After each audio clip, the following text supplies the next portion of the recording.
Hi guys, this is the first node of the new survival gauntlet. So this is actually my second time doing the first node. I actually died the first time, and what you see in my dragon selection, I have 2 greens now because this first node of the survival is all cunnings, all purples, and I'll show you in a little bit when I died. I went in at first with 2 reds and 1 green, thinking that, if I use 2 reds I can go faster.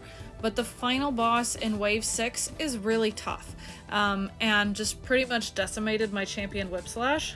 And so I came in this second time with 2 greens. The reason why I used Brute Bone as my second green is, well, because he's at my top level. Because remember that Gauntlet and Brawl Dragons, the opponents are based on your top 3 levels. This is why you do not want to upgrade your dragons.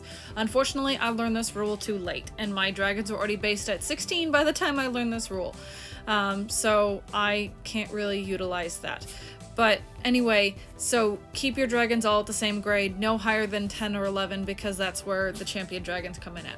So anyway, I have Brute Bone Emperor at a good level, and I like his 4-bar ultimate is pretty useful. And all of the greens heal at 3 bars, so having 2 greens means that you can kind of, repetitively heal. It doesn't take many turns to get 3 bars. So that's pretty much what it takes. Now I'm trying to remember who all the bosses are. I've been talking this whole time. But these purples, especially in gauntlets, they just hit you and hit you and hit you.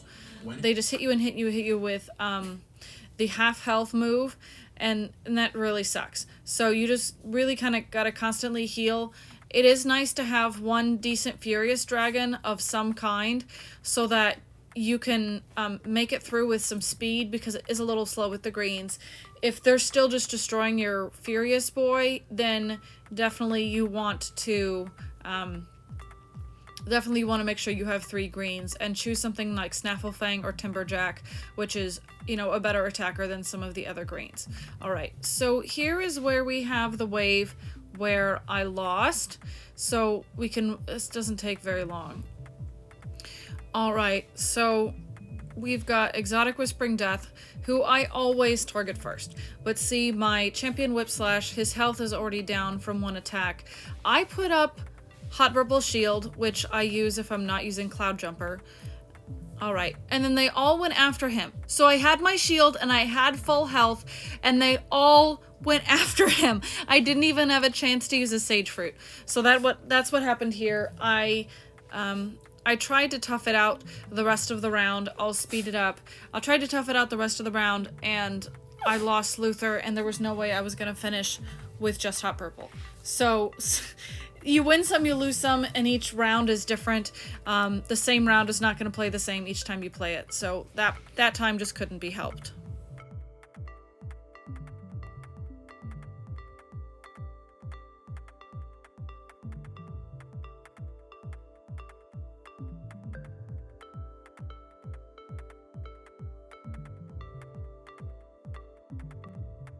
Alright, so here is the wave where I do succeed.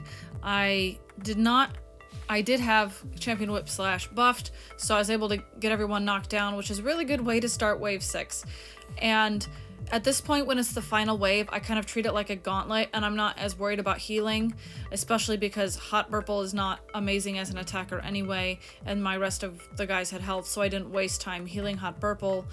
And here, I didn't even have it sped up. We see this ended actually pretty quickly.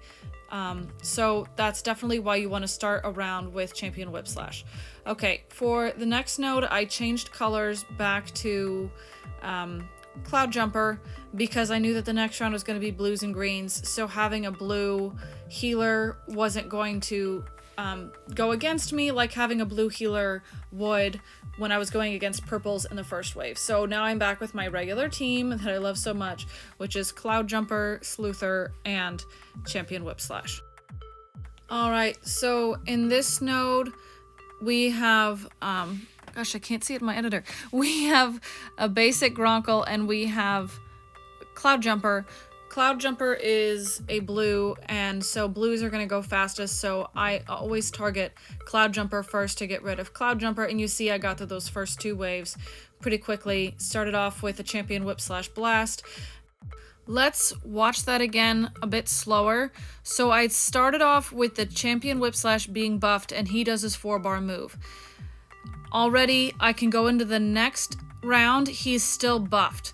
So if you have champion whip slash or even something like dagger skrill or a defender thunder drum, this is a great thing that you can do. It actually carried over 2 rounds, and this is only possible in the first couple waves of a survival gauntlet, because the way survivals work is that the first few nodes are below your max level. It starts off at 4, and then it's 3 and 2, and then it's closer to your level from wave 4 and beyond until wave 6 is just really difficult. So that's a really smart technique you can use if you have one of those furious dragons. Unfortunately, the earliest you can get any of them is Defender Thunder Drum at the 4th arena. You can get Defender Thunder Drum from a collection, but you don't get tokens for him until the 4th arena. So it takes a while of brawling, and that's one reason to play a lot of brawl in the beginning, is so you can advance to Arena 4 as quickly as possible, so you can complete the Defender Thunder Drum collection and use Defender Thunder Drum. Otherwise, it'll take a while to get Champion Whip Slash. I think you unlock him in Arena 7, and Dagger Skrill hasn't been available since I started playing the game a year and a half ago. So basically your only options are Defender Thunder Drum and Champion Whip Slash as a regular player.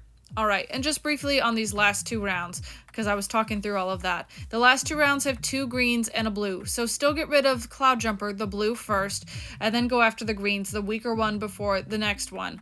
But especially if you have a team with 2 reds, especially in this node, that's best for 2 greens, because remember that reds are strongest against greens, and greens are tanks and they're hard to get anyway.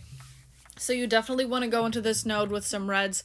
So either have 2 reds and a green, a good green like Hot Burple who uses a shield, or if you don't want to use a green, you can use a healing purple or blue.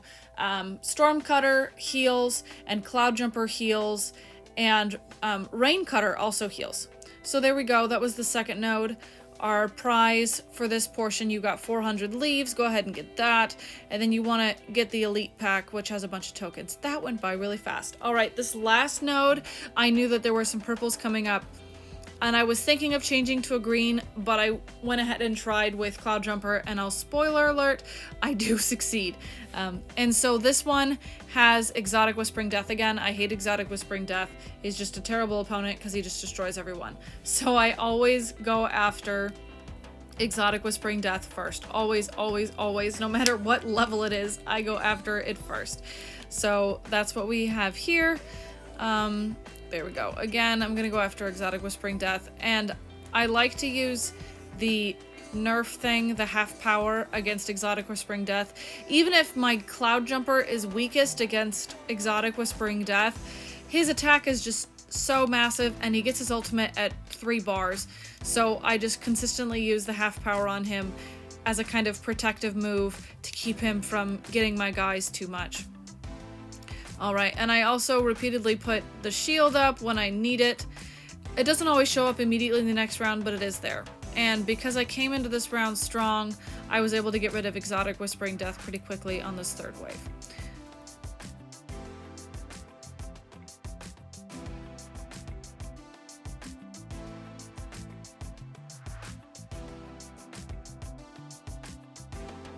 Yeah, that Brute Bone Napper took a while, but see, I started off with the buff, and I was able to get my guys knocked down pretty good for round 4. I'll be rid of Exotic Whispering Death here in just a second. Nope, there we go.